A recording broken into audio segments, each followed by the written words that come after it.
السلام عليكم ورحمة الله تعالى وبركاته دمانتين بصاحبيال meel kastoo ha joogtaan halkani waa kanaalka warka sugan media kusoo dhawaada warbixin kooban oo aan idinka diyaarnay liiskii ugu horeeyay ee ciidamada loo qaday dalka Eritrea oo la soo saaray waxaa markii ugu horeysay si hoose loo soo dusiyay ama loo soo saaray xogta dhalinyaradii tababarka lagu qaaday dalka Eritrea sida magacyadooda in badan oo iyaga ka mid ah magacyada hooyo iyo sidoo kale macluumaad kale ee nololeeda maalmo ka hor waxaa la baahiyay in hoggaan ka mid ah taliska NISA nabad sugidda Soomaaliya ay si toos ah u bilaabeen sidii loo qancin lahaa waalidiinta ka walwalsan ubadkooda iyo sidoo kale qorshaha socda ee la xiriira arrintaasi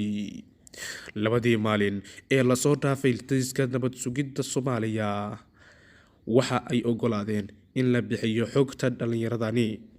taliyaha hoggaanka dabagalka ee NISA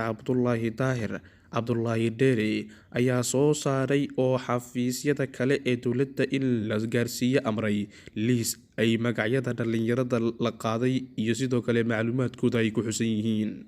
sarkaal sare oo ka mid ah NISA kana qaabsaday magaciisa in loo adeegsado warbaahinta oo u sheegay taliyaha NISA in uu u fasaxan yahay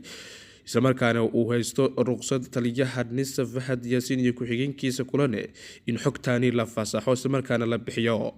ama laga bixiyo xafiisyada dowladda lana hadlo dadka shacabka ah kadib markii internetka gaar ahaan Facebook lagu faafiyay nambarada Fahad iyo sidoo kale madaxweynaha xogta la helay ayaa sidoo kale waxaa qayb ka ah in lambarada loo diyaariyay si looga jawaabo cabashada waalidiinta nambaradaas oo la tilmaamay in Cabdullaahi Dheere uu u xil saaran yahay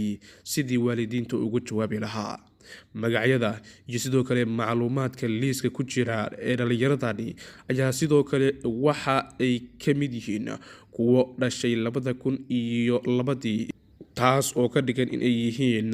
19 jir sidoo kalena ay jiraan kuwa kale oo 20 jir ah oo dhaxeeya sidoo kale 23 ilaa 25 haddaba wararkii ku soo kordhaw warbixintaasi waxaad ku daawan doontaan wararkeena soo